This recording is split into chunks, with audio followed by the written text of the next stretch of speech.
خب برای رج 43 اول لازمه چند تا نکته رو من توضیح بدم. یکی اینکه طراح این ماندالا اومده برای بافتن این رج از رنگی استفاده کرده که توی مرکز بافت استفاده کرده بود و توی این بخش گلها، حالا رنگی که ایشون در نظر داشتن نارنجی بوده. شما میتونید مثل طراح کارتون رو انجام بدید، یعنی از همون رنگی استفاده کنید که توی مرکز بافت کار باش انجام دادید، یا اینکه نه مثل من رنگ نختون رو عوض بکنید. و مطلب دیگه این که دوستان، اگر من لبه بافتم رو نشونتون بدم، 3 ردیف گندمی وجود داره. ببینید، یک ردیف که اینجا هستش، یک ردیف این بخش هستش و یک ردیف هم رج پایانی. من با این گندمی ها و گندمی های پایانی کاری ندارم، بافتم رو روی این قسمت انجام میدم و 2 تا نخ از گندمی رو هم میگیرم، چون یادتون باشه توی رج قبلی 1 نخ از گندمی رو میخواستیم بگیریم، اما اومدیم از پشت کار نخ گرفتیم که اینجا گندمی رو من کامل داشته باشم. توی این رج 1 درمیون قراره در از پایه ها رو ببافیم. به خاطر همین اینکه از کجای بافت شروع بکنید مهم نیست، اما بهتره از قسمتی شروع بکنید که ببینید این وسط در از پایه های بافت شدهتون بیفته، این بخش بافت. ببینید یعنی جوری بافت رو شروع کنید که مثلا اینجا بافت بزنید و اینجا بافت بزنید، این بخش وسطی بافت نداشته باشه. خب من بیام نخم رو اینجا متصل میکنم، همینجا 1 پایه کوتاه میزنم و بعد لازمه که یک تعدادی زنجیره بزنم. دوستان در رابطه با تعداد این زنجیره ها من نمیتونم عدد دقیق بدم، من تا اول نظر طراح رو میگم، بعد یه توضیحاتی رو بهش اضافه میکنم. ببینید طراح خواسته که اینجا 14 الی 15 تا زنجیره باشه. 1 2 3 4 5 6 7 8 9 10 11 12 13 14 و همینجا من برمیگردم. بعد از تعداد زنجیره ها پای کوتاه هم رو میبافم و بعد گفته 2 تا زنجیره. خب 2 تا زنجیره میزنم، 1 پایه رو رها میکنم، میام روی پایه بعدی بافت میزنم، باز هم زنجیره هام رو میبافم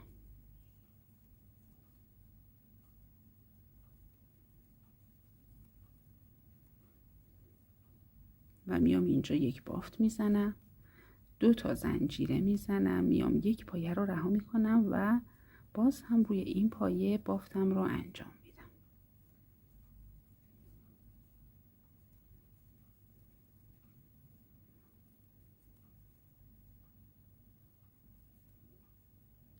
خب ببینید حالا من 2 تا زنجیره میزنم، 1 پایه رها میکنم که میفته به این پایه که توضیحش رو دادم برای چی میخوام روی این پایه بافتی انجام نشه، چون گندمیش پایین هستش و بافت من رو از قشنگی میندازه اگر بخوام روش بافت بزنم. پس پایه هام رو به شکلی در نظر میگیرم که یکی درمیون که میخوام پایه ها رو نبافم بیفته اینجا. خب بافت رو به همین ترتیب قرار ادامه بدم، اما این رج 2 تا مرحله داره. مرحله اولش این هستش که من میام این حلقه ها رو میبافم دور تا دور کارم. مرحله دومش این هستش که من باید بیام این حلقه ها رو تبدیل بکنم به یک زنجیر. برای اینکه این کار رو انجام بدم کافیه حلقه دوم رو از وسط حلقه اول رد بکنم، حلقه سوم رو از وسط حلقه دوم رد بکنم، حلقه چهارم رو از وسط حلقه سوم و به همین ترتیب. ببینید اینجا کنار بافت من یک حالت زنجیر شکل میگیره.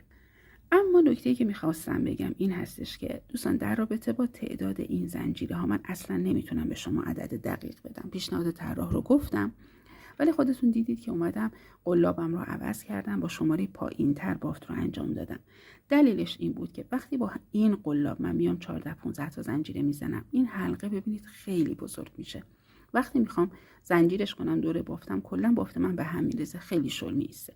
به خاطر همین اومدم این تعداد زنجیره ها رو با یک قلاب کوچیک زدم. شما سایز حلقه ها رو ببینید، خب این خیلی بزرگتر هستش. و گفتم که نمیتونم تعداد دقیق بدم چون بستگی داره به این که نخ شما چقدر با قلاب هماهنگ هستش، اصلا شل میبافید یا سفت میبافید، یا چقدر ضخامت نختون هستش و باقی مسائل.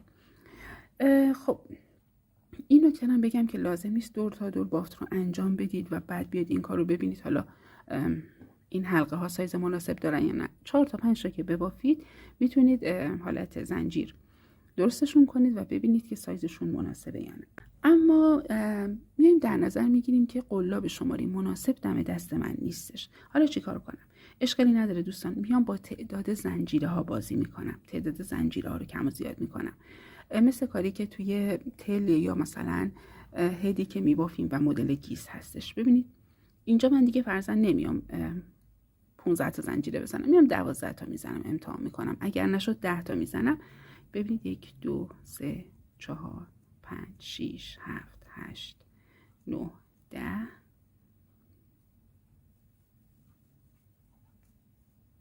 و ببینید حلقه هایی که به من میده تقریبا اندازه حلقه هایی هستش که اینجا با 15 تا زنجیره داشتم. پس این قسمت دیگه بستگی داره به خود شما. من این مرحله رو ببافم، بیام بقیه کارو توضیح بدم. دوستان رسیدم به انتهای این رج. من حلقه ها رو بافتم. ببینید بین این بخش های کار ما باید 15 تا حلقه داشته باشیم. در مجموع میشه 60 تا حلقه.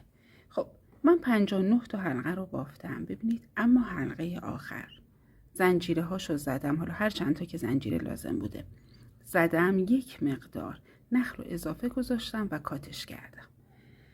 خب بعدش توضیح میدم که برای چی این کارو کردم. توی این مرحله میام از حلقه اول شروع میکنم و این حالت زنجیر رو درست میکنم. ببینید حلقه دوم رو از داخل اولی رد میکنم، بعدی رو باز از قبلی رد میکنم و بافت رو به همین ترتیب ادامه میدم تا برسم به این گوشه کار. خب من تموم حلقه هایی که بافته بودم تبدیلش کردم به زنجیر. رسیدم به قسمت انتهای بافتم. برای اینکه توضیح دادن کار راحت تر بشه من میام یک جایی رو علامت میزنم. ببینید دوستان این قسمتی که من یک پایه بافتم و بعد یک تعدادی زنجیره زدم، این بخش رو علامت میزنم. بعدش میام این بافتم رو از وسط حلقه آخر رد میکنم.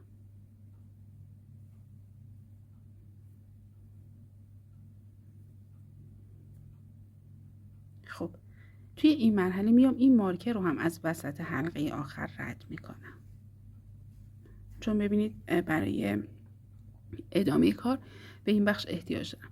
خب بعدش من میام این بافت رو از زیر حلقه اول رد میکنم. منظورم از وسط حلقه نیست، دقیقاً از ببینید زیر حلقه رد میکنم.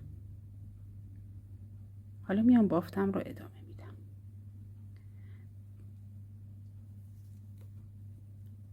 این پایه رو میارم بالا که علامت گذاشته بودم، نخ میگیرم، پایه کوتاهم رو روش میبافم. دیگه به این مارکر نیازی ندارم. خب اما الان بافت من وسط حلقه هستش، باید هدایتش کنم به پشت حلقه ها و اینجا 2 تا زنجیره بزنم.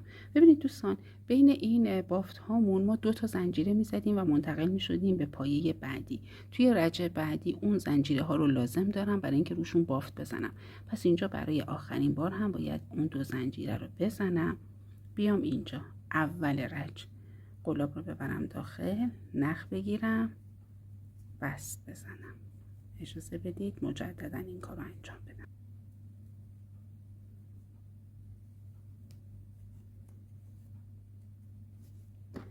انتهای رج فکر میکنم بله 43 بافت من به این شکل در اومده. خب قرار رج 44 رو با هم تمرین کنیم. پیشنهاد طراح برای این رج دوستان رنگی هستش که این قسمت کار باهاش بافته شده، اما شما میتونید طبق سلیقه خودتون رفتار کنید. خب میام اینجا ببینید کارم رو برمیگردونم پشت این بافت زنجیر شکلم رو در نظر میگیرم. 2 تا زنجیره حلقه هایی که با 2 تا زنجیره هستش اینجا قلاب رو میبرم داخل اون بخش، باید بافت رو انجام بدم. ببینید با خود حلقه هیچ کاری ندارم، این حلقه زنجیر اینجاست، قلاب رو میبرم داخل این بخش. پایه هایی که بافته میشه پایه بلند هستش. من میتونم نخم رو متصل کنم، 3 تا زنجیره بزنم بشه پایه اول، یا یک حلقه روی قلاب بزنم، برم اینجا نخ کوتاه رو ثابت نگه دارم با انگشتم، نخ بگیرم وارد این قسمت بشم و بافتم رو انجام بدم. این یک پایه. همینجا پایه دوم.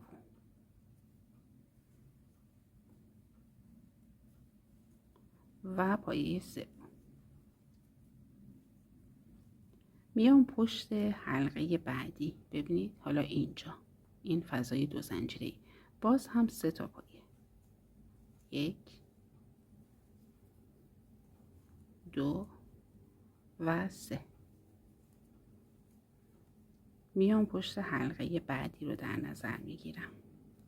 باز هم این فضای ببینید 2 تا زنجیره‌ای رو. قاعدتاً پشت بافتم باید 60 تا از این حلقه های 2 تا زنجیره‌ای داشته باشم که روی هر کدومشون من میام 3 تا پایه بلند میبافم. دوستان رسیدم به انتهای رج 44م. حالا باید اول و آخر رج رو به هم متصل کنم که قلاب رو میبرم داخل پایه اول، نخ میگیرم، بست میزنم. باید 1-2 تا بست دیگه هم بزنم برای اینکه میخوام نخم رو منتقل کنم به این فضای خالی. پس ببینید قلاب رو میبرم داخل پایه بعدی، نخ میگیرم، بست میزنم، میبرم داخل پایه بعدی و بعدش میبرم داخل این فضای خالی. خب حالا باید اینجا 3 تا پایه ببافم. میتونم به جای پایه اول 3 تا زنجیره بزنم یا اینکه حالا اینجا من میتونم به جای پایه اول 3 تا زنجیره بزنم و بعد پایه های بعدی رو ادامه بدم، یا اینکه طبق اون بافتی که با هم دیگه تمرین کرده بودیم بافتم رو انجام بدم. ببینید قلاب رو میارم بالاتر، به نخم ارتفاع میدم در حد 1 پایه. نخ رو ثابت نگه میدارم با انگشتم، 1 پیچ به بافتم میدم، مجددا نخ میگیرم و میبافمش. این 1 پایه بلند هستش. توی ترفندهای بافتنی هم وقتی که آموزش میذارم این کارا رو توضیح میدم. خب حالا ببینید من 3 تا پایه‌ام رو بافتم. بدون زنجیر یا بافت اضافی میام داخل این فضای خالی و اینجا هم 3 تا پایه‌ام رو میبافم.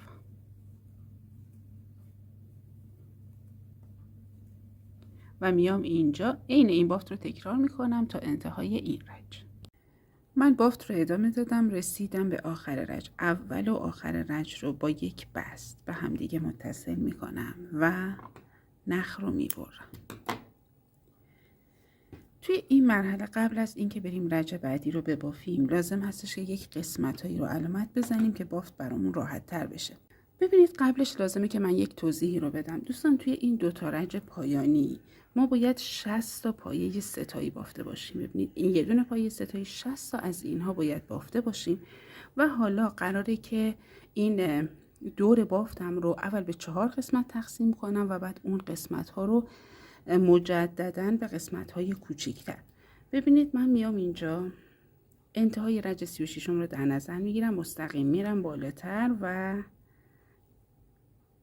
1 مارکر میزنم و میام توی قسمت های بعدی هم همین کارو میکنم. باز انتهای رج 36 مستقیم میرم بالا، مارکر میزنم.